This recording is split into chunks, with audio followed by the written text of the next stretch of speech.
Hello students, welcome to Chaturvedi coaching classes. तो students, आज के इस लेक्चर में मैं आप लोगों के लिए यूनिट नंबर फर्स्ट के क्वेश्चन सॉल्व करवाऊंगा कि लैब असिस्टेंट की एग्जाम में यूनिट नंबर फर्स्ट से किस प्रकार से क्वेश्चन बने हैं। देखो, मैं आप लोगों के लिए बता देता हूं कि आप लोगों की जो यूनिट नंबर फर्स्ट चल रही थी, आवर्त सारणी एवं परमाणु गुणधर्म, मतलब periodic table and atomic properties, ये यूनिट आप लोगों की बिल्कुल कंप्लीट हो चुकी है। अब इस यूनिट से लैब असिस्टेंट की एग्जाम में किस प्रकार से क्वेश्चन बने, वो सभी प्रकार के क्वेश्चनों को मैं आज के इस लेक्चर में डिस्कशन करूंगा। देखो, आज के इस लेक्चर में मैं आप लोगों के लिए लैब असिस्टेंट एग्जाम 2016 और लैब असिस्टेंट एग्जाम 2018 में इस यूनिट से किस प्रकार के क्वेश्चन बने हैं, वो सभी प्रकार के क्वेश्चनों के बारे में मैं आप लोगों के सामने डिस्कशन करूंगा। देखो, मैंने शुरू में ही आप लोगों से एक बात बोली थी कि आप लोग बस मेरी एक एक क्लास को ध्यान से समझते चलो और अपने शॉर्ट नोट्स बनाते चलो, ठीक है ना। एक भी क्वेश्चन ऐसा नहीं होगा जो मेरे लेक्चरों से बाहर जा रहा होगा, मेरे नोट्सों से बाहर जा रहा होगा, ठीक है ना। अभी आप लोगों के सामने मैं लैब असिस्टेंट एग्जाम 2016 के इस यूनिट के क्वेश्चन सॉल्व करवाऊंगा और लैब असिस्टेंट एग्जाम 2018 के इस यूनिट से क्वेश्चन सॉल्व करवाऊंगा। उन क्वेश्चनों का बहुत आसानी से, बहुत इजीली करोगे, ठीक है ना, क्योंकि मैंने एक एक चीज आप लोगों के लिए पढ़ाई है। अब जिन स्टूडेंटों ने एक एक क्लास को समझ के लिए, वो यहां पर सभी प्रकार के क्वेश्चनों को आसानी से सॉल्व करेंगे। इसलिए मैं सभी स्टूडेंट से एक बार फिर से बोल रहा हूं, अगर आपने मेरी एक एक क्लास को ध्यान से समझ के लिया है, तो यहां पर जितने भी टाइप के आप लोगों के क्वेश्चन बने हैं लैब असिस्टेंट एग्जाम 2016 में और लैब असिस्टेंट एग्जाम 2018 में, वो प्रत्येक क्वेश्चन आप लोग यहां पर सॉल्व करेंगे और वो अभी पता लग जाएगा। पहले मैं लैब असिस्टेंट एग्जाम 2016 के क्वेश्चन सॉल्व करूंगा, फिर मैं लैब असिस्टेंट एग्जाम 2018 के क्वेश्चन सॉल्व करूंगा, ठीक है ना। एक चांस मैं आप लोगों के लिए दूंगा, मैं यहां पर क्वेश्चन लिख दूंगा, आप लोग उसका आंसर दे लेना, ठीक है ना। उसके बाद फिर मैं सॉल्व करूंगा, तब आप अपना मिलान कर लेना कि आपने सही आंसर दिया, गलत आंसर दिया। एक बात और बता देता हूं मैं आप लोगों के लिए कि जो आप लोगों को लैब असिस्टेंट एग्जाम 2016 का जो पेपर है और लैब असिस्टेंट एग्जाम 2018 का पेपर है, ये मैंने ऐप पर डाल रखा है, ठीक है ना। तो सभी स्टूडेंट बिल्कुल देर मत करो, अभी प्ले स्टोर से जाकर चतुर्वेदी कोचिंग क्लासेज ऐप को डाउनलोड कर लेना। ऐप पर आप लोगों को एग्जाम लैब असिस्टेंट एग्जाम 2016 और लैब असिस्टेंट एग्जाम 2018 का आप लोगों को पेपर मिल जाएगा, साथ के साथ ही इसकी आंसर की मिल जाएगी, ठीक है ना। तो आप लोग प्रत्येक पेपर को अच्छी तरीके से सॉल्व करते चलना, जैसे कि मैंने यूनिट नंबर फर्स्ट करवा दी, ठीक है ना। तो देखो, मैं तो यहां पर क्वेश्चन सॉल्व भी करवाऊंगा और आप लोग भी पेपरों को और देखते चलना, ठीक है ना, कि भाई लैब असिस्टेंट एग्जाम 2016 की एग्जाम में किस प्रकार से क्वेश्चन बने। तो आप लोगों को एक आइडिया लग जाएगा कि यार एग्जाम में इस प्रकार से क्वेश्चन बनते हैं और क्वेश्चन बहुत सीधे सीधे बनते हैं। डिपेंड करता है आप क्लास किस तरीका से ले रहे हो। अगर आप एक एक क्लास को ध्यान से समझ के ले रहे हो ना, तो कोई भी क्वेश्चन टफ नहीं होता। यहां पर मैं अभी आप लोगों के सामने सॉल्व करूंगा, तब तो आप ये सोचोगे सर ये क्वेश्चन तो बहुत सीधे सीधे हैं, ठीक है ना। तो वो सीधे सीधे इसलिए लग रहे हैं आप लोगों को क्योंकि आपने क्लास को समझ के लिया है, ठीक है ना। इसलिए मैं प्रत्येक स्टूडेंट्स के लिए सजेशन देना चाहूंगा कि मेरी किसी भी क्लास को आप ले रहे हो उसको बिल्कुल ध्यान से समझ के चलना, ठीक है ना, और उनके शॉर्ट नोट्स बनाते चलना। जब क्वेश्चन उनके सॉल्व करोगे तो प्रत्येक क्वेश्चन आप लोगों को बहुत आसान लगेगा, क्योंकि सभी प्रकार के क्वेश्चन आप लोगों को आसानी से सॉल्व करने आएंगे। और जब मैंने वो टॉपिक पढ़ाए थे आप लोगों के लिए, तो वहां पर मैंने आप लोगों के लिए सबके कॉन्सेप्ट बताए थे, मैंने ट्रिक बताई थी, ठीक है ना। तो वो सभी ट्रिक, सभी कॉन्सेप्ट यहां पर काम में आएंगे, अभी आप लोगों को पता लग जाएगा। तो सबसे पहले मैं शुरुआत करता हूं लैब असिस्टेंट एग्जाम 2016, ठीक है ना, कि लैब असिस्टेंट की एग्जाम 2016 में इस यूनिट से कितने क्वेश्चन पूछे गए थे। तो देखो, मैं आप लोगों के लिए बता देता हूं, लैब असिस्टेंट एग्जाम 2016 की एग्जाम लगी थी, उसमें इस यूनिट से 5 क्वेश्चन पूछे गए थे। अब वो 5 क्वेश्चन कौन कौन से पूछे गए थे उनको मैं आप लोगों के सामने लिख देता हूं, ठीक है ना। एक क्वेश्चन आप सॉल्व करोगे, ठीक है ना। क्वेश्चन सॉल्व करने के बाद फिर मेरा वेट करना, फिर मैं आप लोगों के लिए उसका आंसर बताऊं, तब आप अपना मिलान कर लेना, ठीक है ना। ध्यान से समझते एक एक का आंसर देना आप लोग, ठीक है। तो मैं लेता हूं लैब असिस्टेंट एग्जाम 2016 का। तो देखो, यहां पर मैं लिख देता हूं lab assistant lab assistant lab assistant exam lab assistant exam 2016, ठीक है ना। लैब असिस्टेंट एग्जाम 2016 के क्वेश्चन, ठीक है ना। लैब असिस्टेंट एग्जाम 2016 के क्वेश्चन, ठीक है ना। मैं यहां पर आप लोगों के लिए क्वेश्चन नंबर 1 को ले रहा हूं, ठीक है ना। इस यूनिट से जो क्वेश्चन बने ना लैब असिस्टेंट एग्जाम 2016 की में, उन क्वेश्चनों को मैं आप लोगों के सामने लिख रहा हूं। पहले आप लोग सॉल्व करना, फिर मैं सॉल्व करूंगा, फिर आप अपने आंसर का मिलान कर लेना कि आपने सही किया है गलत किया है, ठीक है ना। तो मैं यहां पर लिख देता हूं क्वेश्चन नंबर 1। यहां पर जो आप लोगों का क्वेश्चन पूछा है, वो क्वेश्चन पूछा है आप लोगों से निम्न में से निम्न में से निम्न में से निम्न में से क्वांटम निम्न में से क्वांटम संख्याओं निम्न में से क्वांटम संख्याओं निम्न में से क्वांटम संख्याओं का कौन सा सेट, क्वांटम संख्याओं का कौन सा सेट सेट अनुमत नहीं है, अलाउड नहीं है, अनुमत नहीं है मतलब अलाउड नहीं है, मतलब इनमें गलत कौन सा है। तो देखो आप लोग क्वांटम संख्या वाला ये टॉपिक मैंने आप लोगों के लिए पढ़ाया है, 4 ऑप्शन मैं आप लोगों के सामने दे रहा हूं, आप लोग सॉल्व कीजिए, ठीक है ना। पहले आप लोग सॉल्व करो फिर मैं सॉल्व करूंगा। यहां पर आप लोगों का जो ए ऑप्शन है, ए ऑप्शन के अंदर दे रखा है स्मॉल n बराबर 3, ठीक है ना, n बराबर 1, ठीक है ना, और स्मॉल m बराबर प्लस के 3, ठीक है ना। जो आप लोगों का बी ऑप्शन है वो दे रखा है स्मॉल n बराबर 3, n बराबर 1 और यहाँ पर दे रखा है स्मॉल m बराबर प्लस के 1, ठीक है ना। जो आप लोगों का सी ऑप्शन है उसमें दे रखा है स्मॉल n बराबर आप लोगों का 3, स्मॉल n बराबर 0 और स्मॉल m बराबर भी आप लोगों का क्या दे रखा है 0। बी ऑप्शन दे रखा है आप लोगों का स्मॉल n बराबर 3, n बराबर आप लोगों का कितना दे रखा है 2 और स्मॉल m बराबर आप लोगों का कितना दे रखा है -2। इस क्वेश्चन को आप लोग सॉल्व करो, ठीक है ना। पहले आप लोग सॉल्व करो फिर मैं सॉल्व करके बताऊंगा, क्योंकि क्वांटम संख्या वाला टॉपिक मैंने आप लोगों के लिए पढ़ा है। इंग्लिश मीडियम वाले स्टूडेंट्स मैं आप लोगों के लिए बता देता हूं कि आप लोगों को क्या करना है, प्ले स्टोर से जाकर चतुर्वेदी कोचिंग क्लासेज ऐप को डाउनलोड करना है। ऐप पर आप लोगों को वहां पर पेपर मिल जाएगा, ठीक है ना, क्योंकि पेपर हिंदी मीडियम और इंग्लिश मीडियम दोनों के अंदर आता है, तो आप लोग देख लेना वहां पर। यहाँ पर आप लोगों के लिए क्वेश्चन ये है कि आप लोगों को निम्न में से क्वांटम संख्या का कौन सा सेट अलाउड नहीं है। तो इनमें देखो आपका कौन सा सेट अलाउड नहीं है, अर्थात वो सेट आप लोगों का गलत है। तो गलत सेट कौन सा है उसको चुनना है आप लोगों के लिए, ठीक है। तो देखो कर दिया सॉल्व, ठीक है, मैं सॉल्व कर देता हूं। अब देखो सुनो, जिन स्टूडेंट से सॉल्व नहीं हुआ वो क्या करना, वीडियो को वहीं पर रोक दिया करो। जैसे कि मैंने क्वेश्चन लिखा और आप लोगों को पता कि सर ज्यादा टाइम नहीं देंगे हम लोगों को सॉल्व करने के लिए, तो आप वीडियो को वहीं पर रोक दिया करो, फिर वीडियो को रोक के फिर आप लोग उसको सॉल्व करना। फिर आप लोग जब उसको सॉल्व कर दो तब वीडियो को चालू कर देना, क्योंकि फिर मैं आप लोगों के लिए बता दूंगा कि इसका आंसर क्या है। तो इधर देखिए मैं यहां पर आप लोगों के सामने सॉल्व करता हूं। तो देखो आप लोगों को पता है क्वांटम संख्या कितने प्रकार की होती है, 4 प्रकार की होती है। मुख्य क्वांटम संख्या प्रिंसिपल क्वांटम नंबर जिसको हम स्मॉल n से शो करते हैं, दिगंशी क्वांटम संख्या एजीमुथल क्वांटम नंबर जिसको हम किससे शो करते हैं, स्मॉल l से, ठीक है ना। उसके बाद कौन सी थी, चुंबकीय क्वांटम संख्या मतलब मैग्नेटिक क्वांटम नंबर जिसको हम स्मॉल m से शो करते हैं, और उसके बाद थी चक्रण क्वांटम संख्या मतलब स्पिन क्वांटम नंबर जिसको हम स्मॉल s से शो करते हैं। बात समझ में आ गई ना। तो ये मुख्य क्वांटम संख्या को शो कर रही है, ये दिगंशी क्वांटम संख्या को शो कर रही है और ये चुंबकीय क्वांटम संख्या को शो कर रही है। तो हम लोगों का कौन सा सेट अनुमत नहीं है, अलाउड नहीं है, तो अभी पता लग जाएगा कौन सा सेट अनुमत नहीं है। तो देखो सबसे पहले हम क्वेश्चन नंबर ए को सॉल्व करते हैं। तो देखो यहां पर n 3 लिख दिया। अब आपको पता है यहां पर l की वैल्यू कितनी दे रखी है 1, और हम जानते हैं S, P, D और F। L बराबर S के लिए कितना होता है 0, P के लिए कितना होता है 1, D के लिए 2 और F के लिए कितना होता है 3। तो कॉमन सी बात है यहां पर क्या लिख दो आप 3P। अब सुनो मेरी बात ध्यान से, अब आप लोगों को पता है कि P के लिए यहां पर M की वैल्यू कितनी दे रखी है प्लस के 3, और आप लोग अच्छी तरीका से जानते हो कि P के लिए M की वैल्यू प्लस के 3 कभी नहीं होती, क्योंकि आप लोगों को पता है P के लिए इस तरीका से होती है, बीच वाले को हम क्या मानते थे 0, ठीक है ना, इसको -1 और इसको हम क्या मानते थे +1। इसका मतलब +3 की तो कहीं पर बात ही नहीं होती है।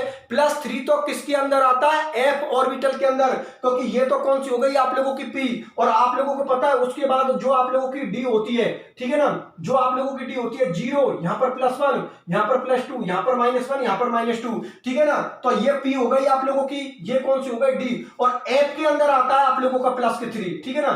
जो f ऑर्बिटल होती है ना उसके अंदर आता है 1 2 3 4 5 6 7, बीच वाली को 0, इसको +1, इसको +2, इसको +3, इसको -1, इसको -2 और इसको -3, ठीक है ना। तो प्लस के 3 किस में आता है, f ऑर्बिटल के अंदर आता है, जबकि बात यहां पर किसकी हो रही है, p की, ठीक है ना। तो p के लिए तो +m, p के लिए तो m की वैल्यू +3 कभी नहीं होती।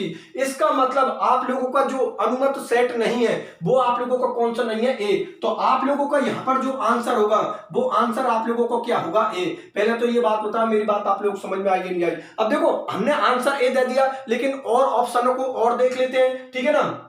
हम लोगों को पता कि हमारा आंसर ए है, लेकिन और ऑप्शनों को और देख लेते हैं, बी वाले को देखते हैं। तो देखो बोर्ड की तरफ देखते रहना, यहां पर मैं क्या लिख देता हूं 3 लिख देता हूं, ठीक है ना। L बराबर 1 किसके लिए होती है, P के लिए होता है, P लिख दिया। अब आपको पता है M की वैल्यू यहां पर कितनी दे रखी है +1, इसका मतलब P के अंदर कितने इलेक्ट्रॉन होंगे अभी पता लग जाएगा। देखो 1, 2 और 3, ठीक है ना। तो पी के अंदर आप लोगों को पता है यहां पर कितने इलेक्ट्रॉन हो सकते हैं, 3 इलेक्ट्रॉन हो सकते हैं। एस की वैल्यू नहीं दी यहां पर, ध्यान में रखना यहां पर एस की वैल्यू नहीं दी है, इसलिए पी के अंदर आप लोगों के इस +1 आप लोगों का P3 के अंदर भी हो सकता है, P6 के अंदर भी हो सकता है। ये तो 3 हो गए आप लोगों के, ये 4, 5 और 6, ठीक है ना। तो यहां पर एस की वैल्यू नहीं दे रखी है, इसलिए यहां तक सोल्व करने की कोई जरूरत नहीं है। आप लोगों को तो ये पता होना चाहिए कि पी के अंदर +1 हो सकता है, पी के अंदर +1 हो सकता है। इसका मतलब ये अनुमत आप लोगों का बिल्कुल सही है, ठीक है ना।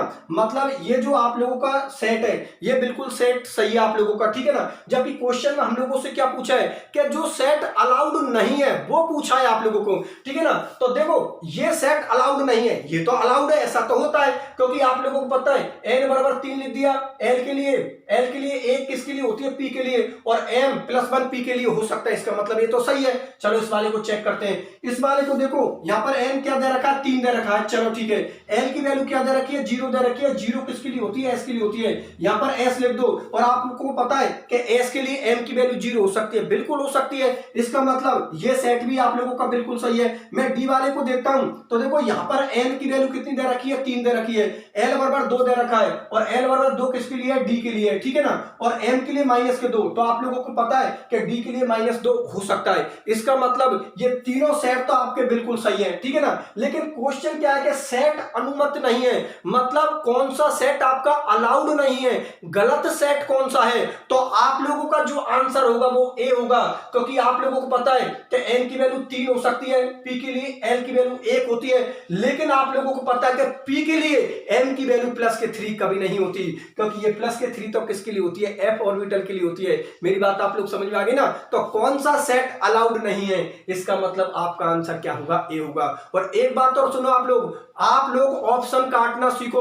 ऑप्शन किस तरीका से काटते हैं वो मैं अभी आप लोगों के लिए बताऊंगा। एक बार फिर से मैं आप लोगों के लिए बता देता हूं कि जैसे कि एग्जाम में आप लोगों का क्वेश्चन आ गया, ठीक है ना, क्वेश्चन आ गया। अब आपको पता है ऑप्शन हमारे पास कितने होते हैं, 4 होते हैं, ए बी सी और डी, ठीक है ना, 4 ऑप्शन होते हैं। उनमें ऑप्शन काटना सीखो। ऑप्शन ऐसे काटा करो कि आप लोग पहले से डिसाइड कर लो कि यार ये आंसर नहीं हो सकता और ये आंसर नहीं हो सकता, ठीक है ना। फिर आप लोगों के पास में 2 चॉइस रहेंगी, उन 2 चॉइसों के अंदर देखो कि आप लोगों को आंसर कौन सा होगा। जैसे कि अभी आप लोगों को पता लग जाएगा, जैसे कि जब हमने इसको सॉल्व करना चालू किया तो पहले ऑप्शन से हम लोगों के समझ में आ गई कि हमारा आंसर ए ही होगा। लेकिन अपने दिल की शांति के लिए हम लोगों ने बी को भी सॉल्व किया था, सी को भी सॉल्व किया था और डी को भी सॉल्व किया था। हो सकता है इनमें से भी कोई और हो सकता था, ठीक है ना। तो ऐसा ऑप्शन काटना सीखो। और अभी जैसे जैसे आगे मेरे क्वेश्चन बढ़ते जाएंगे मैं आप लोगों के लिए बताऊंगा कि एग्जाम में ऑप्शन हम किस तरीका से काटते हैं, ठीक है। तो देखो क्वेश्चन नंबर 1 हो गया। अब मैं लेता हूं आप लोगों के लिए क्वेश्चन नंबर 2 को। तो देखो क्वेश्चन नंबर 2 को भी आप लोग सॉल्व कीजिए।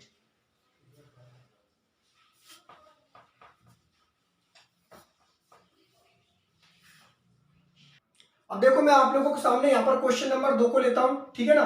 क्वेश्चन नंबर 2 को लेता हूं। क्वेश्चन नंबर 2 आप लोगों का ये है, निम्न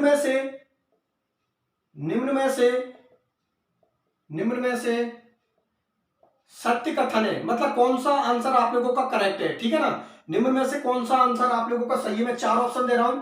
ऑप्शन ए, यहां पर दे रहा हूं मैं बी, सी और डी, ठीक है ना। इसमें से आप लोगों को पता लगाना है कि कौन सा आंसर आप लोगों का करेक्ट है। यहां पर ले रहा हूं आप लोगों के सामने पोटेशियम, यहां पर 19, और ये कौन हो गए उसकी द्रव्यमान संख्या मास नंबर, एवं एवं एवं कैल्शियम 20-40, कैल्शियम 20-40 संभारिक हैं, ठीक है ना। संभारिक को इंग्लिश में हम क्या बोलते हैं, आइसोबार, ठीक है ना। संभारिक को इंग्लिश में हम क्या बोलते हैं, आइसोबार, ठीक है ना। अब बी के अंदर आप लोगों का क्लोरीन यहां पर 17, और ये उसकी द्रव्यमान संख्या कितनी, 35, एवं Cl 1737 समस्थानिक है, आइसोटॉप है, समस्थानिक है मतलब आइसोटॉप है, ठीक है ना। इनको हम क्या बोलते हैं, आइसोटॉप्स है, ठीक है ना। अब जो आप लोगों का सी है, सी के अंदर आप लोगों को दे रखा है जीनोन, परमाणु क्रमांक कितना होता है, 54, द्रव्यमान संख्या कितनी होती है, 130, ठीक है ना। एवं यहां पर दे रखा बी है बेरियम, परमाणु क्रमांक कितना होता है, 56, और इसकी जो द्रव्यमान संख्या होती है वो कितनी होती है, 130। ये आप लोगों का क्या है, संभारिक, ठीक है ना। ये आप लोगों का क्या है, संभारिक मतलब वही आइसोबार है, ठीक है ना। ये क्या है आप लोगों का, आइसोबार से है, ठीक है ना। और या फिर आप लोगों की उपरोक्त सभी, मतलब सभी आंसर आप लोगों के सही है। तो देखो इसके अंदर आप लोग देखो, आंसर ए है इसका, आंसर बी है, सी है, डी है, ठीक है ना। देखिए फिर मैं आप लोगों के सामने सॉल्व करूंगा। एक बार क्वेश्चन को ध्यान से पढ़ लो का क्वेश्चन बोल क्या रहा है। क्वेश्चन ये बोल रहा है कि निम्न में से सत्य कथन कौन सा, मतलब करेक्ट आंसर कौन सा है। तो आप लोगों को ये पता लगाना है कि ये दोनों क्या संभारक है, ये पता लगाना है, या ये दोनों समस्थानिक है, या ये दोनों संभारक है, या ये जितने भी आंसर वो सभी आंसर आप लोगों के सही है, मतलब उपरोक्त सभी। करो सॉल्व, कर दिया सॉल्व। चलो ठीक है, मैं सॉल्व करके बताता हूं। तो देखो सबसे पहले तो आप लोगों को दोनों की डेफिनेशन का पता होना चाहिए, क्योंकि समस्थानिक और संभारक मैंने दोनों ही आप लोगों के लिए करवाई हैं। आइसोटॉप और आइसोबार किसे कहते हैं ये मैंने आप लोगों को करवाए हैं और इनके एग्जाम्पल भी दिए हैं। आप लोगों को पता है समस्थानिक आइसोटॉप की क्या डेफिनेशन होती है, कि जिनके परमाणु क्रमांक तो समान होते हैं और जिनकी द्रव्यमान संख्या अलग अलग होती है उनको तो हम क्या बोलते हैं, समस्थानिक आइसोटॉप, ठीक है ना। जिनके परमाणु क्रमांक तो समान होते हैं लेकिन द्रव्यमान संख्या अलग अलग होती है, मास नंबर अलग अलग होता है, उनको हम क्या बोलते हैं, समस्थानिक आइसोटॉप। और जो आप लोगों की ये संभारक होता है, आइसोबार होता है, उसकी डेफिनेशन जस्ट इसको उल्टी होगी। उल्टी कैसे होगी, कि जिनके परमाणु क्रमांक तो अलग अलग होते हैं और द्रव्यमान संख्या मतलब मास नंबर जिनकी समान होती है उनको हम क्या बोलते हैं, संभारक। अभी चेक करके देखते हैं। तो देखो सबसे पहले वाले ऑप्शन में सामने वाले ने ये दे रखा है कि भाई पोटेशियम और कैल्शियम क्या संभारक है क्या। तो चलो चेक करके देखते हैं संभारक की क्या डेफिनेशन बोली आइसोबार की, कि जिनके परमाणु क्रमांक अलग अलग होने चाहिए और द्रव्यमान संख्या अगर समान है तो वो कौन होगा, आप लोगों का संभारक होगा। तो देखो इन दोनों के परमाणु क्रमांक अलग अलग है और दोनों की द्रव्यमान संख्या आप लोगों की क्या है, सेम है। इसका मतलब ये आंसर आप लोगों को सही है, मतलब ये दोनों संभारक है, बिल्कुल सही बात है। चलो बी वाले को देखते हैं। बी वाले के अंदर आप लोगों को दे रखा है क्या ये दोनों Cl35 और Cl37 क्या समस्थानिक है का। तो समस्थानिकों की डेफिनेशन क्या होती है, आइसोटॉप की क्या डेफिनेशन होती है, कि जिनका परमाणु क्रमांक तो समान होता है और जिनकी द्रव्यमान संख्या अलग अलग होती है उनको हम क्या बोलते हैं, समस्थानिक आइसोटॉप।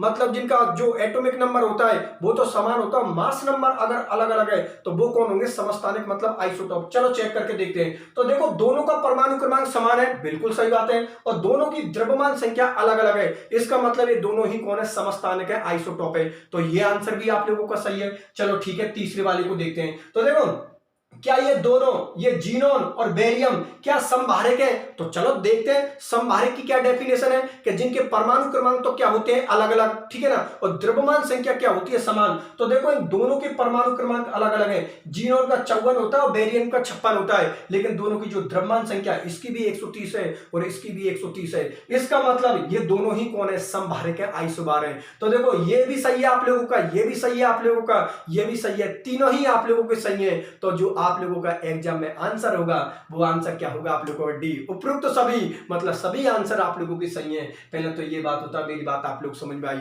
इस तरीका से एग्जाम में जवाब देते हैं। अब एक बात बताओ, क्या मैंने आप लोगों को क्वांटम संख्या नहीं पढ़ाई थी, क्वांटम संख्या का स्पेशल लेक्चर लिया है, उनके क्वेश्चन भी मैंने आप लोगों के लिए सॉल्व करवाए हैं। अगर क्वांटम संख्या को अच्छी तरीके से समझ के चले तो बिल्कुल क्वांटम संख्या के कैसे भी टाइप के क्वेश्चन बने आपको कोई फर्क नहीं पड़ता, क्योंकि क्वांटम संख्या को मैंने बहुत शानदार तरीका से समझाया है। आप लोगों को पता है ये क्वेश्चन नंबर 2, समस्थानिक क्या होते हैं, संभारक क्या होते हैं, ठीक है ना, सम इलेक्ट्रॉनिक क्या होते हैं, सम न्यूट्रॉनिक क्या होते हैं, ठीक है ना। उसके अलावा आप लोगों को इलेक्ट्रॉन, प्रोटॉन, न्यूट्रॉन, द्रव्यमान संख्या, एटॉमिक नंबर, सारी चीजें मैंने आप लोगों के लिए सिखाई हैं। और देखो क्वेश्चन सभी वहीं से बन रहे हैं, एक भी क्वेश्चन ऐसा नहीं होगा जो मेरे पढ़ाई से बाहर जा रहा होगा या मेरे नोट्सों से बाहर जा रहा होगा, ठीक है ना। एक एक क्वेश्चन आप लोगों को मिल जाएगा। क्वेश्चन कितने हो गए, 2 हो गए। अब मैं तीसरे नंबर के क्वेश्चन को सॉल्व कर रहा हूं, देखो आप लोग, ठीक है ना। पहले आप लोग सॉल्व कीजिए तीसरे नंबर के क्वेश्चन को, फिर मैं सॉल्व करूंगा तीसरे नंबर के क्वेश्चन को। तो देखो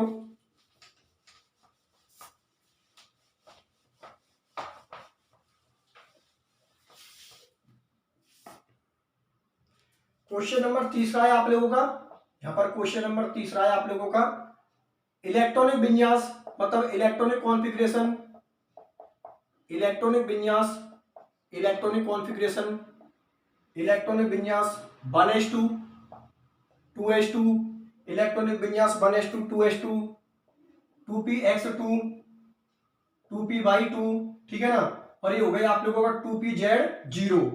किस नियम का, किस नियम का, किस नियम का पालन नहीं करता, किस नियम का पालन नहीं करता, किस नियम का पालन नहीं करता, किस नियम का पालन नहीं करता। ठीक है ना। अब मैं आप लोगों के सामने चारों ऑप्शन दे रहा हूं। ऑप्शन नंबर ए आप लोगों का पाउली का अपवर्जन नियम, पाउली का अपवर्जन नियम, पाउली का अपवर्जन नियम, पाउली का अपवर्जन नियम। बी के अंदर दे रखा आप लोगों का हुंड का नियम, ठीक है ना, हुंड का नियम, हुंड का नियम, ठीक है ना। सी के अंदर आप लोगों को दे रखा है ओपवो नियम, ओपवो नियम, ओपवो रूल, ओपो नियम। और डी के अंदर आप लोगों को दे रखा है बोरबरी का नियम, बोरबरी का नियम, ठीक है ना, बोरबरी का नियम, ठीक है ना। सॉल्व कीजिए आप लोग पता लगाओ कि ये इलेक्ट्रॉनिक कॉन्फ़िगरेशन कौन से नियम का पालन नहीं कर रहा है। तो देखो आप लोग कौन से रूल को फॉलो नहीं कर रहा है ये इलेक्ट्रॉनिक कॉन्फ़िगरेशन, ये चीज आप लोगों को देखनी है। 2 सेकंड लगेंगे, आराम से आंसर निकालो, सब पढ़ाया है आप लोगों के लिए मैंने। कर दिया सॉल्व, चलो ठीक है मैं सॉल्व करता हूं, ठीक है ना। जिनसे सॉल्व नहीं हुआ वो वीडियो को रोक लेना और फिर सॉल्व करना। देखो मैं आप लोगों के लिए बताता हूं, यहां पर इलेक्ट्रॉनिक विन्यास को लिखते हैं। तो देखो ध्यान से देखना इधर की तरफ, ये लिख दिया मैंने 1s2 और ये लिख दिया मैंने 2s2। अब सुनो मेरी बात ध्यान से, पी के अंदर यहां पर आप लोगों के कितने इलेक्ट्रॉन दे रखे हैं भाई, ये आप लोगों के 2p दे रखी है, ठीक है ना। ध्यान से समझना, 2p दे रखी है और p की कितनी ऑर्बिटल होती है, 3 ऑर्बिटल होती है। p की कितनी ऑर्बिटल होती है, 3 ऑर्बिटल होती है, px py और pz, ठीक है ना। और यहां पर देखो 2 और 2 कितने हो गए, यहां पर 4 इलेक्ट्रॉन हो गए। अरे सही है ना। ये देखो ये भी आप लोगों का 2p है, ये भी आप लोगों का 2p है और ये भी आप लोगों का 2p है, ठीक है ना। बाकी के ऑर्बिटल अलग अलग हो गई, ये 2px है, ये 2py है, 2pz है, ठीक है ना। तो मैंने मिलाकर लिख दिया ये 2p4, ठीक है ना। अब आप लोगों को पता है कि जो हुंड का नियम है, हुंड का नियम क्या बोलता है कि जब तक सभी ऑर्बिटलों में एक एक इलेक्ट्रॉन नहीं भर जाता तब तक उनकी पेयरिंग स्टार्ट नहीं करते। तो देखो यहां पर जो ये कॉन्फ़िगरेशन लिख रखा है वो कैसे लिख रखा है, जैसे px के अंदर मैं 2 इलेक्ट्रॉनों को इस तरीके से शो कर देता हूं और py के अंदर भी मैं 2 इलेक्ट्रॉनों को इस तरीके से शो कर देता हूं और pz के अंदर आप लोगों को कितने इलेक्ट्रॉन है, 0। और आप लोगों को पता है ये कौन से नियम को फॉलो नहीं कर रहा है, हुंड के नियम को फॉलो नहीं कर रहा है। क्योंकि हुंड ने क्या बात बोली थी कि जब तक सभी ऑर्बिटलों में एक एक इलेक्ट्रॉन नहीं भर देते तब तक उनकी पेयरिंग स्टार्ट नहीं करते। इसका मतलब ये गलत है और कौन से नियम को फॉलो नहीं कर रहा है, हुंड के नियम को फॉलो नहीं कर रहा है। क्योंकि इन्हीं 4 इलेक्ट्रॉनों को अगर मैं लिखूं तो यह तरीका आप लोगों का बिल्कुल सही है। हुंड के नियम के अनुसार px py और pz 4 इलेक्ट्रॉनों को भरना है, 1 2 और 3, और जो चौथा इलेक्ट्रॉन आएगा वो आप लोगों को यहां पर आएगा। मतलब जब तक सभी ऑर्बिटलों के अंदर एक एक इलेक्ट्रॉन नहीं भर देते, ठीक है ना, तब तक उनका युग्मन, उनकी पेयरिंग स्टार्ट नहीं करते, ठीक है ना। ये बात किसने बोली थी, हुंड नाम के साइंटिस्ट ने। तो देखो यहां पर इलेक्ट्रॉन नहीं भर रखा है, इसका मतलब ये हुंड रूल को फॉलो नहीं करता। तो आप लोगों का आंसर होगा बी। मेरी बात आप लोगों को समझ में आई या नहीं आई। और हुंड नियम को मैंने लेक्चर नंबर 1 में ही आप लोगों के लिए समझाया। हुंड के नियम को, पाउली और आप लोगों के जितने भी नियम है, ओपवो सिद्धांत, n+l नियम, इन सभी को मैंने लेक्चर नंबर 1 में पढ़ाया है। आप लोग ने लेक्चर नंबर 1 को जाकर देखो, आप लोगों को मिल जाएगा कि हुंड के नियम को भी मैंने बहुत अच्छी तरीका से समझाया है और उसके बाद उसके एग्जाम्पल भी मैंने आप लोगों के लिए है, ठीक है ना। तो आप लोग लेक्चर नंबर 1 में जाकर देख लेना, आपको हुंड का नियम मिल जाएगा, ठीक है ना। बात मेरी आप लोग समझ में आ गई ना। तो आप लोगों को आंसर कौन सा बी। अब आप लोगों को पता है यहां पर मैं 3 क्वेश्चन सॉल्व करवा चुका हूं और तीनों ही क्वेश्चन आप लोगों को पता है मेरे नोट्सों से मिल रहे हैं और तीनों ही क्वेश्चन आप लोगों को अभी तक जो मैंने करवाए हैं वो मेरे लेक्चरों से मिल रहे हैं। चलो ठीक है, चौथे नंबर के क्वेश्चन को भी हम सॉल्व करते हैं। तो देखो चौथे नंबर के क्वेश्चन को भी आप लोग देखो, यहां पर क्वेश्चन नंबर 4 को भी मैं सॉल्व करके बताता हूं आप लोगों के लिए।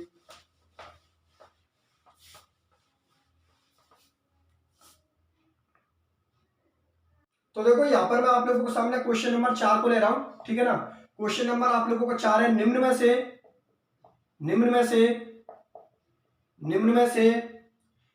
से कौन सा विन्यास, मतलब कौन सा कॉन्फ़िगरेशन, निम्न में से कौन सा विन्यास सर्वाधिक विद्युत ऋणी परमाणु का है। सर्वाधिक विन्यास सर्वाधिक विद्युत ऋणी परमाणु का है, सर्वाधिक विद्युत ऋणी परमाणु का है, ठीक है ना, सर्वाधिक विद्युत ऋणी परमाणु का है। मैं 4 ऑप्शन आप लोगों के लिए दे रहा हूं, आप लोग पहचान कीजिए कि कौन सा विन्यास सबसे ज्यादा इलेक्ट्रोनेगेटिव एलिमेंट का, मतलब विद्युत ऋणी परमाणु का है। ए दे रखा आप लोगों का NH2 NP3, ठीक है ना। बी के अंदर आप लोगों का दे रखा है NH2 NP4, ठीक है ना। सी के अंदर आप लोगों का दे रखा है NH2 NP5, ठीक है ना। और डी के अंदर जो आप लोगों का दे रखा है वो दे रखा है NH2 NP6। ठीक है, सॉल्व करके बताओ कि आप लोगों का आंसर कौन सा होगा।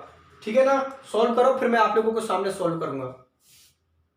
कर दिया आप लोगों ने सॉल्व? चलो ठीक है, मैं सॉल्व करके बताता हूं। तो इधर देखिए, देखो यहां पर कोस आप लोगों का क्या दे रखा है, एन दे रखा है, मतलब कोई कोस नहीं ले रखा है। तो मैं यहां पर कोस ले लेता हूं दूसरा वाला, जैसे कि इसको मैं क्या लिख देता हूं, इसको मैं लिख देता हूं अपने क्वेश्चन सॉल्व करने के लिए, इसको मैं 2s2 लिख देता हूं और इसको मैं क्या लिख देता हूं 2p3। चलो ठीक है, इसको क्या मैं लिख देता हूं 2s2 और इसको मैं क्या लिख देता हूं 2p4। सही है ना, एस के अंदर कितने इलेक्ट्रॉन है, 2। तो मैंने सॉल्व करने के लिए यहां पर 2 मान लिया, इसको भी मैंने 2 मान लिया। ठीक है ना, यहां पर क्या लिख देता हूं 2s2 और यहां पर लिख देता हूं मैं 2p5। और आप लोगों को पता है यहां पर भी मैं क्या लिख देता हूं 2s2 और यहां पर मैं लिख देता हूं 2p6। अब आप लोगों को पता है, ध्यान से देखो कि ये जो कॉन्फ़िगरेशन हुआ, ये जो विन्यास हुआ, वो आप लोगों का किसका हुआ, नाइट्रोजन का। ये जो विन्यास है आप लोगों का, ये आप लोगों का किसका है, नाइट्रोजन का। ये जो विन्यास है वो आप लोगों का किसका है, ऑक्सीजन का। ठीक है ना, जैसे सामने अगर मैं हीलियम लगा दूं, हीलियम, इन सबके सामने आप लोग क्या लगा दो, हीलियम लगा दो। ठीक है ना, हीलियम लगा दो, तो आप लोगों का ये विन्यास तो किसका होगा, नाइट्रोजन का। ये विन्यास किसका हो गया, ऑक्सीजन का। ये विन्यास किसका हो गया, फ्लोरीन का। और ये विन्यास आप लोगों का किसका हो गया, नियोन का।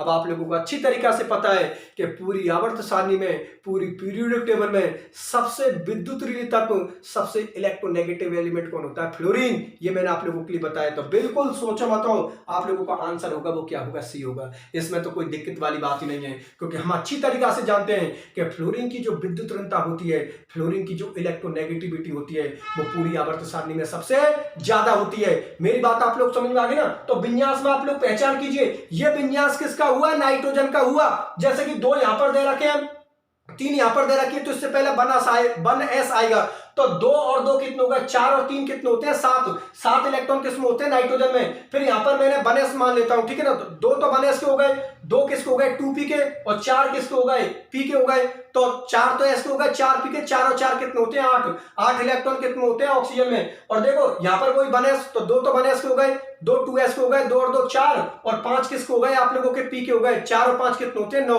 फ्लोरीन का परमाणु क्रमांक कितना होता है, 9। और आप लोगों को पता है ये जो कॉन्फ़िगरेशन है आप लोगों का, ये किनको होता है, अक्रिय गैसों का, नोबल गैसों का। क्योंकि देखो s के अंदर भी 2 इलेक्ट्रॉन और p के अंदर भी 2 इलेक्ट्रॉन है। तो टोटल इलेक्ट्रॉन इनके बाह्यतम कोश में कितने हो गए, 8 इलेक्ट्रॉन। और 8 इलेक्ट्रॉन आप लोगों को पता है अक्रिय गैसों के पास में होते हैं, क्योंकि वो अष्टक नियम को पालन करते हैं, अष्टक नियम का फॉलो करते हैं। बात मेरी आप लोग समझ में आ गई ना। तो जो आप लोगों का आंसर होगा वो आंसर आप लोगों का सी होगा। और ये चीज भी मैंने आप लोगों के लिए करवाई है कि इलेक्ट्रॉन विन्यास से अगर क्वेश्चन आ जाता है तो आप लोगों को किस तरीका से करना है। आप लोग विद्युत ऋणता, इलेक्ट्रोनेगेटिविटी का जो मैंने लेक्चर लिया है, ये लेक्चर आप लोगों का कौन सा है, 19वां। और जो 18वें नंबर का लेक्चर लिया है वो मैंने विद्युत ऋणता, इलेक्ट्रोनेगेटिविटी का लिया है। तो मैं आप लोगों के लिए याद करने के लिए बता देता हूं, जो मोर इलेक्ट्रोनेगेटिव एलिमेंट है, मतलब जिनकी विद्युत ऋणता आवर्त सारणी में ज्यादा होती है, उसके ऑर्डर को लिख देता हूं, याद होना चाहिए आप लोगों को। कभी कभी डायरेक्ट क्वेश्चन पूछ लेते हैं, निम्न में से किसकी विद्युत ऋणता सबसे ज्यादा है, तो आप लोगों को पता होना चाहिए। पूरी आवर्त सारणी का सबसे ज्यादा विद्युत ऋणात्मक वाला तत्व कौन होता है, फ्लोरीन, जिसकी इलेक्ट्रोनेगेटिविटी सबसे ज्यादा होती है। उससे कम कौन होता है, ऑक्सीजन। उससे कम कौन होता है, क्लोरीन। उससे कम कौन होता है, नाइट्रोजन। और उससे कम आप लोगों को कौन होता है, Br। ये वो तत्व लिख दिए, वो एलिमेंट लिख दिए मैंने आप लोगों के सामने, जिनकी विद्युत ऋणता आवर्त सारणी में सबसे ज्यादा होती है, पीरियोडिक टेबल में सबसे ज्यादा होती है। सबसे ज्यादा किसकी होती है, फ्लोरीन की। फ्लोरीन से कम किसकी होती है, ऑक्सीजन की। ऑक्सीजन से कम किसकी होती है, क्लोरीन की। क्लोरीन से कम किसकी होती है, नाइट्रोजन की। ठीक है ना, क्लोरीन से कम किसकी होती है, नाइट्रोजन की। और सबसे कम किसकी होती है, Br की होती है, मतलब इनके कंपेयर में। ठीक है ना, ये वो तत्व लिखे हैं जिनकी आवर्त सारणी में विद्युत ऋणता ज्यादा होती है। बात मेरी आप लोग समझ में आ गई। चलो ठीक है, बहुत अच्छी बात है, आराम से कर देना। तो आप लोगों का यहाँ पर आंसर क्या होगा, सी आप लोगों का आंसर होगा। चलो ठीक है, ये क्वेश्चन कितने हो गए, 4 क्वेश्चन हो गए। और 2016 की जो एग्जाम में इस यूनिट से कितने क्वेश्चन पूछे थे, 5 क्वेश्चन पूछे थे। तो एक क्वेश्चन और है, उसको भी मैं आप लोगों के लिए बता देता हूँ, उसको भी आप लोग सॉल्व कर देना। वो भी अपने मैटर से आ रहा है, अपने लेक्चरों से आ रहा है। तो अभी देख लो, पता लग जाएगा आपको।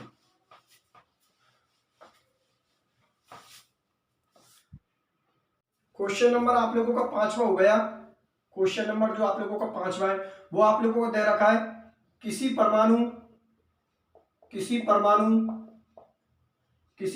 के 2 क्रमिक, किसी परमाणु के 2 क्रमिक आयनन विभव के मान में, क्रमिक आयनन विभव के मान में, आयनन विभव के मान में, आयनन विभव के मान में, आयनन विभव के मान में वृद्धि निम्न में से, वृद्धि निम्न में से, वृद्धि निम्न में से वृद्धि निम्न में से, वृद्धि निम्न में से किस में वृद्धि, किस में वृद्धि के कारण होती है, के कारण होती है, के कारण होती है। ठीक है ना। ऑप्शन दे रखे हैं आप लोगों के, ऑप्शन नंबर ए जो दे रखा है प्रभावी नाभिकीय आवेश, इफेक्टिव न्यूक्लियर चार्ज, प्रभावी नाभिकीय आवेश, प्रभावी नाभिकीय आवेश, इफेक्टिव न्यूक्लियर चार्ज। पहले क्वेश्चन को ध्यान से पढ़ना फिर इसका आंसर देना। बी के अंदर जो आप लोगों को दे रखा है वो दे रखा आयनिक त्रिज्या, आयनिक रेडियस, आयनिक त्रिज्या, आयनिक रेडियस। ठीक है ना, आयनिक त्रिज्या, आयनिक रेडियस। सी के अंदर जो आप लोगों को ऑप्शन दे रखा है वो दे रखा है इलेक्ट्रॉनों की संख्या, इलेक्ट्रॉनों की संख्या, इलेक्ट्रॉनों की संख्या मतलब नंबर ऑफ इलेक्ट्रॉन। और जो डी के अंदर आप लोगों को आंसर दे रखा है वो दे रखा है उपरोक्त सभी, उपरोक्त सभी। ठीक है ना, उपरोक्त सभी मतलब सभी आंसर आप लोगों के सही है क्या। तो इसको चेक कीजिए और आप लोग इसका आंसर बताइए, फिर मैं आप लोगों के लिए इसका आंसर बताऊंगा। ठीक है ना।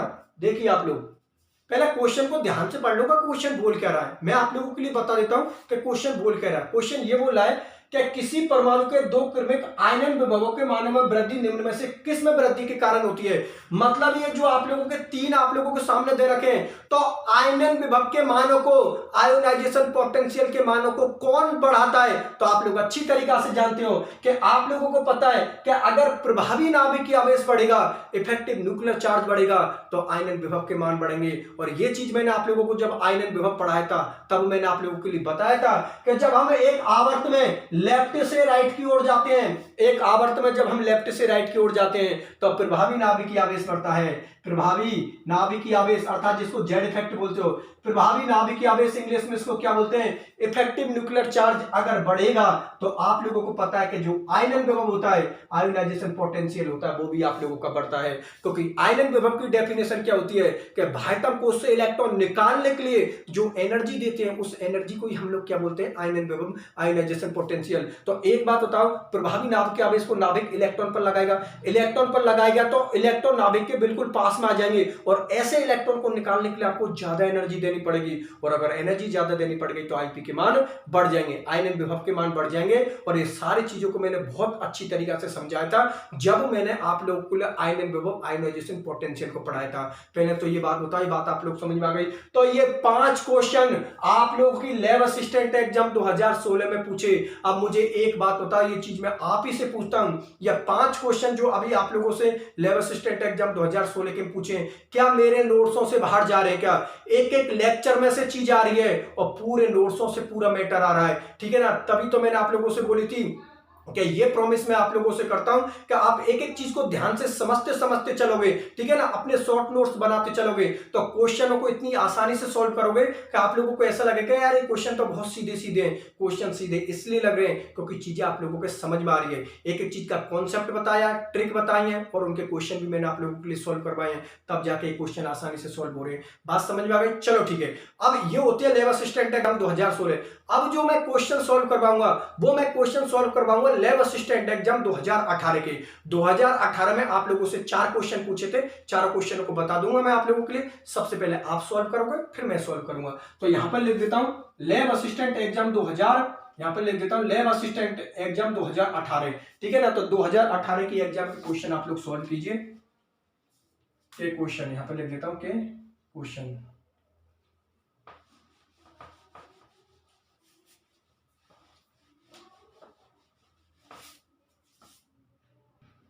तो देखो 18 के अंदर जो क्वेश्चन पूछा मैं यहां पर लिख देता हूं क्वेश्चन नंबर 1। ठीक है ना, इस यूनिट से जो यूनिट नंबर आप लोगों की फर्स्ट है उसकी लैब असिस्टेंट एग्जाम 2018 में कौन सा क्वेश्चन पूछा है, तो मैं यहां पर लिख रहा हूं क्वेश्चन नंबर फर्स्ट।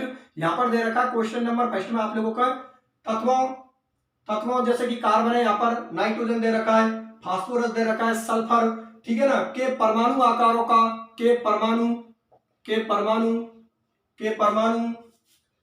परमाणु आकार का सही क्रम है, परमाणु आकार का सही क्रम है, परमाणु आकार का सही क्रम है। मतलब जो एटॉमिक साइज है ना उसका कौन सा ऑर्डर आप लोगों का सही है। यहां पर मैं आप लोगों के सामने ऑप्शन दे रहा हूं, ऑप्शन नंबर ए के अंदर मैं दे रहा हूं आप लोगों के लिए इस तरीका से दे रखा है। ऑप्शन नंबर ए, यहां पर कार्बन हो गया, यहां पर सल्फर हो गया, यहां पर आप लोगों को फास्फोरस हो गया।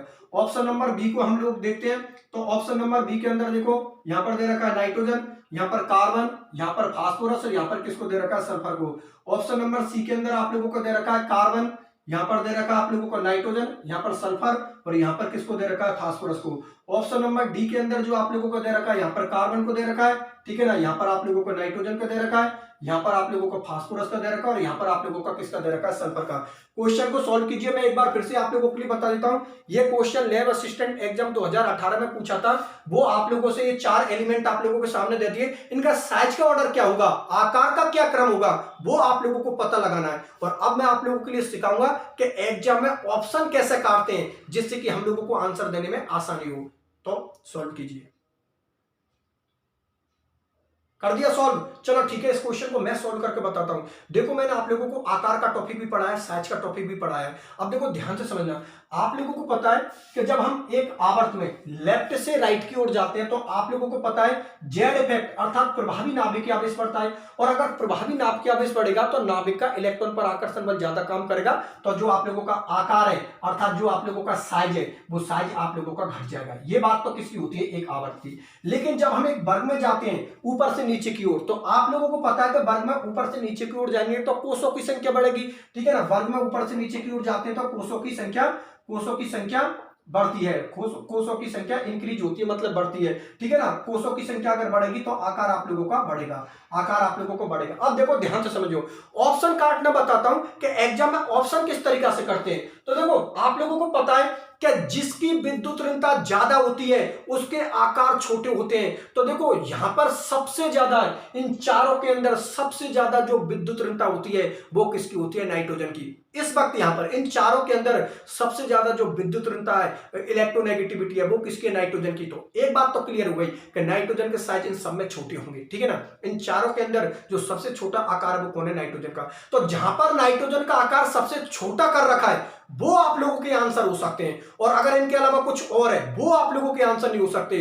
तो चलो ऑप्शन काटते हैं। इसका मतलब क्या लिख रहा, नाइट्रोजन के आकार सबसे छोटा कर रखा है, बिल्कुल हमारा आंसर हो सकता है। नाइट्रोजन का आकार सबसे छोटा कर रखा है, बिल्कुल हमारा आंसर हो सकता है, क्योंकि हम जानते हैं कि जिनके आकार छोटे होते हैं उनकी विद्युत ऋणता क्या होती है, ज्यादा। तो नाइट्रोजन की यहां पर विद्युत ऋणता सबसे ज्यादा है, तो कॉमन सी बात है सबसे छोटा आकार नाइट्रोजन का होगा। तो आंसर ए हो सकता है, बी हो सकता है, लेकिन आंसर सी नहीं हो सकता और आंसर डी नहीं हो सकता, क्योंकि यहां पर सबसे छोटा एलिमेंट कार्बन को बना रखा है। और यह बात तो हमको पता है कि सबसे छोटा एलिमेंट इन चारों के अंदर कार्बन तो नहीं है, सबसे छोटा नाइट्रोजन ही हो सकता है, क्योंकि इन चारों के अंदर सबसे ज्यादा विद्युत ऋणता किसकी है, नाइट्रोजन की है। बात समझ में आ गई ना।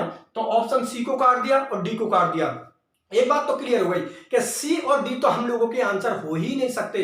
अब आप लोगों के पास में चॉइस कितनी बची, 2 चॉइस बची, ए और बी। ए और बी में से आप लोगों को सेलेक्ट करना है कि आप लोगों को आंसर कौन सा है। तो इधर देखो मेरी बात समझो, आप लोगों को पता, देखो ध्यान से समझो, आप लोगों को पता है ये पी ब्लॉक के एलिमेंट है। पी ब्लॉक के एलिमेंट में पहले 13 है वर्ग, जो आप लोगों को वर्ग नंबर 13 आता है जिसको बोरॉन परिवार बोलते हो। उसके बाद 14 आता है जिसको कार्बन परिवार बोलते हो। उसके बाद आप लोगों को 15 आता है जिसको नाइट्रोजन परिवार बोलते हो। और उसके बाद 16वां आता है जिसको आप लोग क्या बोलते हो, ऑक्सीजन फैमिली के तत्व। फिर आप लोगों को पता है 17 पे आप लोगों के हेलोजन फैमिली के आते हैं और 18 पे आप लोगों की अक्रिय गैस आती है। तो हेलोजन फैमिली का और अक्रिय गैस को पता है, यहाँ पर कोई मतलब ही नहीं दे रखा है, इनको तो कर दो साइड में। यहाँ पर दे रखा है, अब देखो बोरॉन का भी यहाँ पर नहीं दे रखा है, कार्बन का दे रखा है आप लोगों का, ठीक है ना, कार्बन का दे रखा है। अब देखो नाइट्रोजन से जस्ट नीचे कौन आता है, फास्फोरस, और ऑक्सीजन से जस्ट नीचे कौन आता है, सल्फर। अब देखो ध्यान से समझना, अभी आप लोगों को पता लग जाएगा।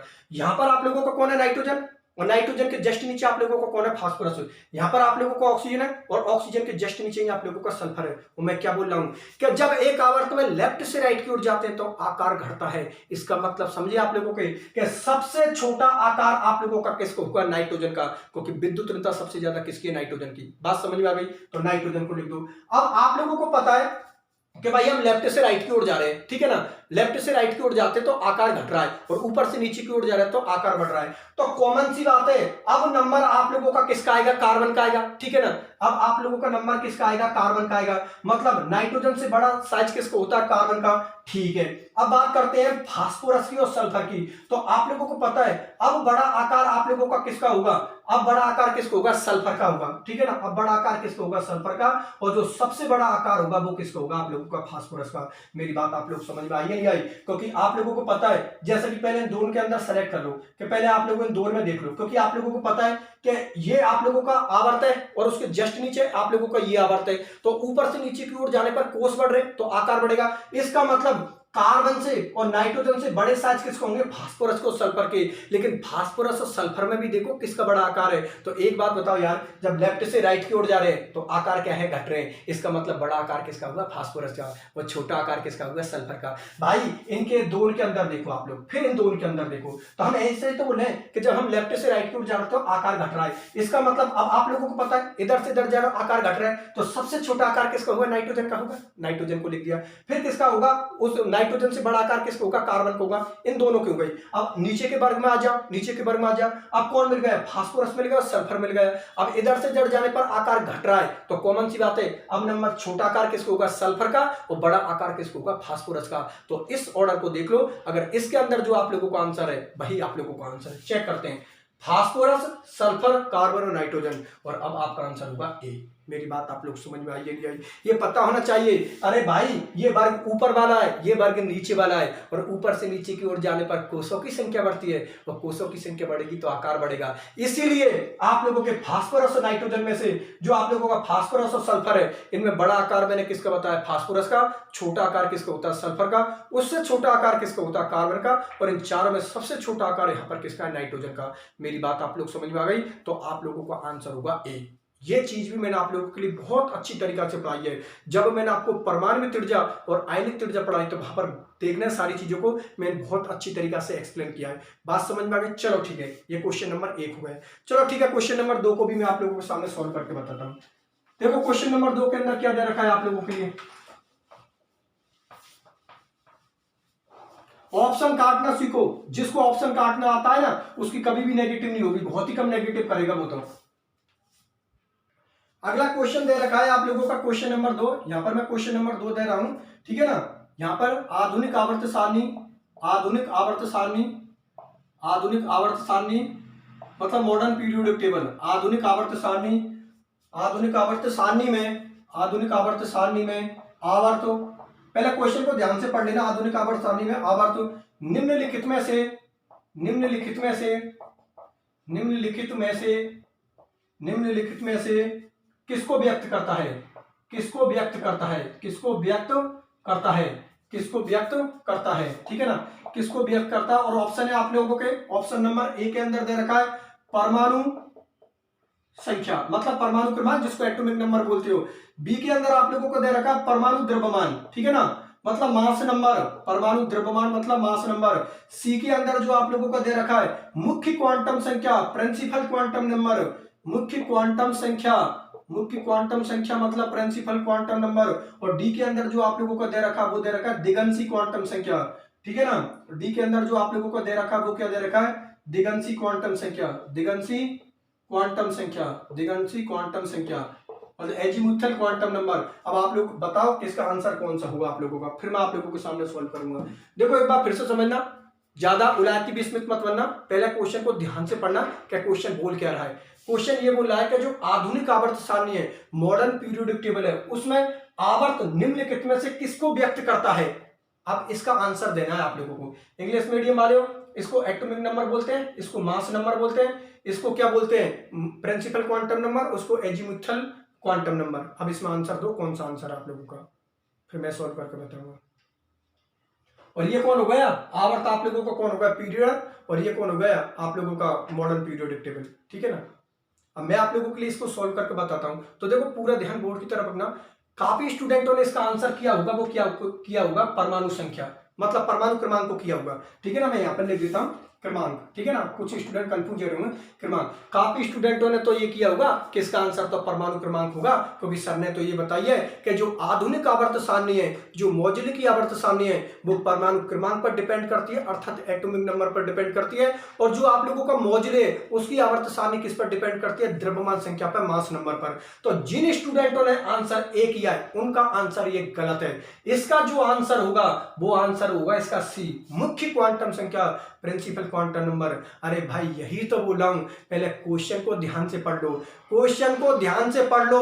जब क्वेश्चन समझ में आ जाए कि वो बोल क्या रहा है तब अपना आंसर दो।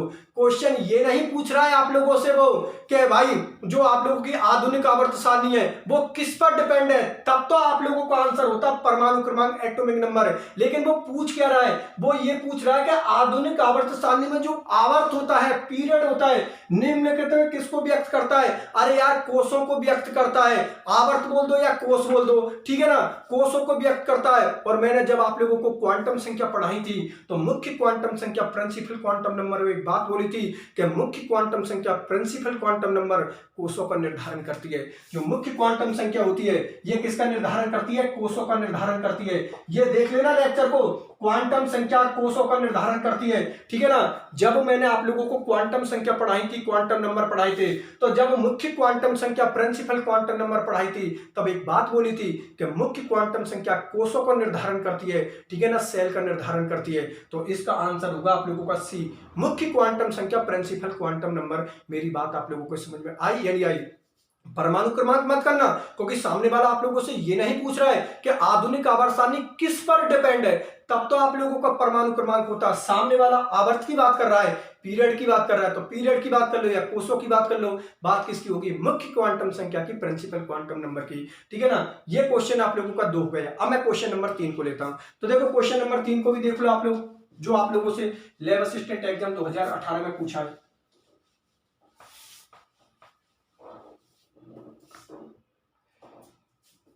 क्वेश्चन नंबर है तीसरा, क्वेश्चन नंबर जो आप लोगों से तीसरा है वो आप लोगों से पूछ रखा है, उच्चतम मतलब हाईएस्ट, उच्चतम या मैक्सिमम बोल सकते हो, इलेक्ट्रॉन लब्धि, इलेक्ट्रॉन इलेक्ट्रॉन लब्धि, इलेक्ट्रॉन लब्धि, इलेक्ट्रॉन लब्धि हम किसको बोलते हैं? इलेक्ट्रॉन बंधुता को।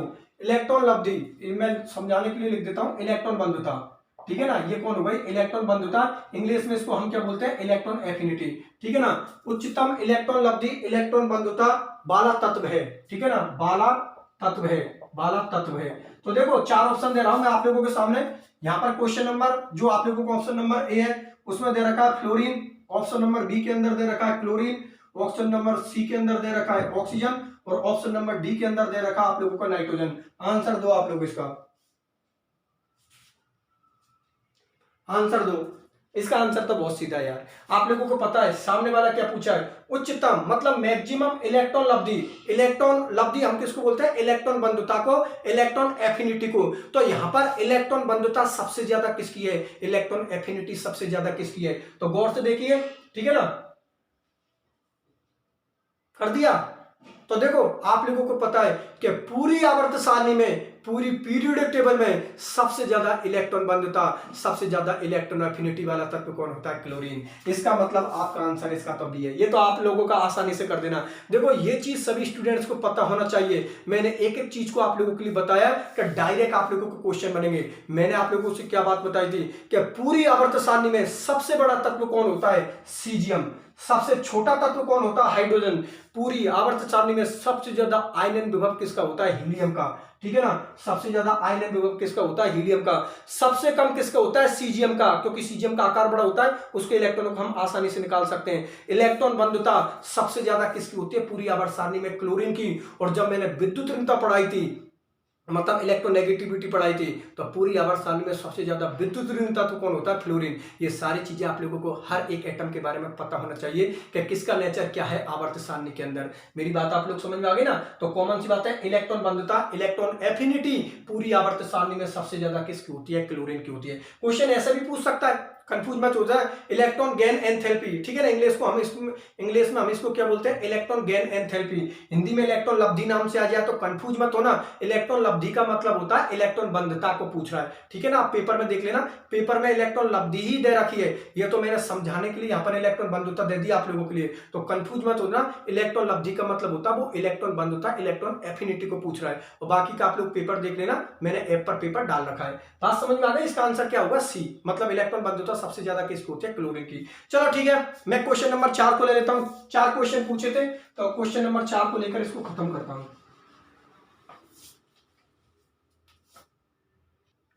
क्वेश्चन नंबर 4 आप लोगों को दे रखा है, क्वेश्चन नंबर 4 यहां पर दे रखा है, निम्न तत्वों मतलब एलिमेंट दे रखे हैं यहां पर। हाइड्रोजन दे रखा है, ऑक्सीजन दे रखा है, फ्लोरीन दे रखा है, सल्फर दे रखा है और क्लोरीन, ठीक है ना। क्लोरीन के लिए विद्युत ऋणता, इलेक्ट्रोनेगेटिविटी, विद्युत ऋणता का बढ़ता क्रम है, इंक्रीजिंग ऑर्डर है। विद्युत ऋण का बढ़ता क्रम है, मतलब इंक्रीजिंग ऑर्डर है। इलेक्ट्रोनेगेटिविटी का इंक्रीजिंग ऑर्डर देखना है आप लोगों को इन चारों के अंदर, ठीक है ना। कितने दे रखे हैं आप लोगों को, हाइड्रोजन, ऑक्सीजन, फ्लोरीन, सल्फर, और यहाँ पर दे रखा है आप लोगों का सल्फर के अलावा और कौन सा दे रखा है आप लोगों का, क्लोरीन और दे रखा है, ठीक है ना। एक कौन सा दे रखा है आप लोगों का, क्लोरीन के लिए, ठीक है ना। यहाँ पर ऑप्शन नंबर ए आप लोगों के लिए दे रखा है। ऑप्शन नंबर एक में दे रखा है हाइड्रोजन, ऑक्सीजन, फास्फोरस, सल्फर और क्लोरीन। ऑप्शन नंबर बी के अंदर आप लोगों को दे रखा है क्लोरीन, हाइड्रोजन, ऑक्सीजन, फास्फोरस और सल्फर। ऑप्शन नंबर सी के अंदर आप लोगों को दे रखा है हाइड्रोजन, सल्फर, ऑक्सीजन, क्लोरीन और आप लोगों का फ्लोरीन, ठीक है ना। ऑप्शन नंबर डी के अंदर आप लोगों को दे रखा है हाइड्रोजन, सल्फर, क्लोरीन, ऑक्सीजन और यहां पर दे रखा है आप लोगों का फ्लोरीन। इसका आंसर निकालो। इसका आंसर तो बहुत सीधा है आप लोगों का। देखो इसका आंसर सीधा अभी आप लोगों के लिए बताए थे, इसका ऑर्डर मैं सॉल्व करके बता दूं। जिन स्टूडेंट्स से अभी सॉल्व नहीं हुआ वो वीडियो को रोक देना, ठीक है ना। मैं ज्यादा टाइम इसलिए नहीं दे सकता क्योंकि वीडियो बहुत लंबा हो जाएगा आप लोगों का, इसलिए आप लोग जब भी मैं सॉल्व करने के लिए दूं वीडियो को रोक दो, फिर जब मैं सॉल्व करूं तब आप अपने आंसर का मिलान कर लिया करो कि आप लोगों ने सही किया गलत किया। सुनो मेरी बात ध्यान से, ये लैब असिस्टेंट एग्जाम 2018 की एग्जाम में पूछा था क्वेश्चन। अब आप लोगों को पता वो क्या पूछ रहा है कि ये एलिमेंट दिया है, हाइड्रोजन दिया, ऑक्सीजन दिया, फ्लोरीन दिया, सल्फर दिया, क्लोरीन के लिए इलेक्ट्रोनेगेटिविटी का आप लोगों को इंक्रीजिंग ऑर्डर, बढ़ता हुआ क्रम को बताना है। तो देखो सबसे पहले ऑप्शन काटते हैं कि हमारा आंसर क्या हो सकता है। तो आप लोगों को पता है कि फ्लोरीन की विद्युत ऋणता पूरी आवर्त सारणी में सबसे ज्यादा होती है। फ्लोरीन सबसे ज्यादा इलेक्ट्रोनेगेटिव एलिमेंट होता है, अभी आप लोगों के लिए बताई। तो जिनमें फ्लोरीन की विद्युत ऋणता सबसे ज्यादा कर रखी है वो हम लोगों का आंसर हो सकता है। चेक करते हैं। तो देखो यहां पर सबसे ज्यादा विद्युत ऋणता किसकी कर रखी है, क्लोरीन की। ये आंसर आप लोगों का नहीं हो सकता, गलत है। ये आंसर आप लोगों का नहीं हो सकता क्योंकि सबसे ज्यादा विद्युत ऋणता तो फ्लोरीन की होती है। चलो ठीक है, इस वाले को चेक करते हैं। यहां पर सबसे ज्यादा विद्युत ऋणता किसकी कर रखी है, सल्फर की। ये भी हम लोगों का आंसर नहीं हो सकता। अब आंसर सी और डी में से देखना है तो बिल्कुल ये आंसर हो सकता है क्योंकि यहां पर सबसे ज्यादा विद्युत ऋणता किसकी कर रखी है, फ्लोरीन की। चलो इसमें चेक करते हैं। तो देखो मैंने ऑर्डर क्या लिखा था आप लोगों के लिए कि पूरी आवर्त सारणी में सबसे ज्यादा विद्युत ऋण तत्व कौन होता है, फ्लोरीन। फ्लोरीन से कम किसकी होती है, ऑक्सीजन। ऑक्सीजन से कम किसकी होती है, क्लोरीन। क्लोरीन से कम किसकी होती है, नाइट्रोजन। और नाइट्रोजन से कम किसकी होती है, Br की, ठीक है ना। ये वो तत्व लिख दिए जिनकी इलेक्ट्रोनेगेटिविटी पूरी आवर्त सारणी में सबसे ज्यादा होती है। ज्यादा वाले तत्व हो गए आप लोगों के। तो देखते हैं, देखो फ्लोरीन हो गया, इस वाले को चेक करते हैं, सी वाले को, फ्लोरीन। और फ्लोरीन से कम किसकी होती है, ऑक्सीजन की। यहां पर किसकी दे रखी है, क्लोरीन की। इसका मतलब ये भी हम लोगों को आंसर नहीं हो सकता क्योंकि फ्लोरीन के बाद जो दूसरे इलेक्ट्रोनेगेटिव एलिमेंट होता है वो कौन होता है, ऑक्सीजन। और यहां पर किसको दे रखा है, क्लोरीन को। और ये ऑर्डर अपना बिल्कुल सही है। फ्लोरीन की सबसे ज्यादा होती है, फ्लोरीन से कम किसकी होती है, ऑक्सीजन की। ऑक्सीजन से कम किसकी होती है, क्लोरीन की। अब यहां पर नाइट्रोजन दे नहीं रखा है आप लोगों का, ठीक है ना। नाइट्रोजन दे नहीं रखा है तो कॉमन सी बात है फिर आप लोगों की कौन होगी, सल्फर की। देखो नाइट्रोजन नहीं दे रखा, Br नहीं दे रखा तो कॉमन सी बात है सल्फर की होगी, ठीक है ना। क्योंकि हम जानते हैं कि हाइड्रोजन की विद्युत ऋणता बहुत ही कम होती है। इसका मतलब सबसे ज्यादा ऑक्सीजन की, ऑक्सीजन से कम क्लोरीन की, सबसे ज्यादा फ्लोरीन की, फ्लोरीन से कम ऑक्सीजन की, ऑक्सीजन से कम क्लोरीन की, क्लोरीन से कम सल्फर की और सल्फर से कम किसकी, हाइड्रोजन की। इन पांचों के अंदर बात समझ में आ गई ना। तो अब आप लोगों का आंसर होगा डी। इस तरीका से ऑप्शन काटना सीखो क्योंकि दो ऑप्शन तो हम पहले ही काट चुके थे कि ये तो हम लोगों के आंसर नहीं हो सकते।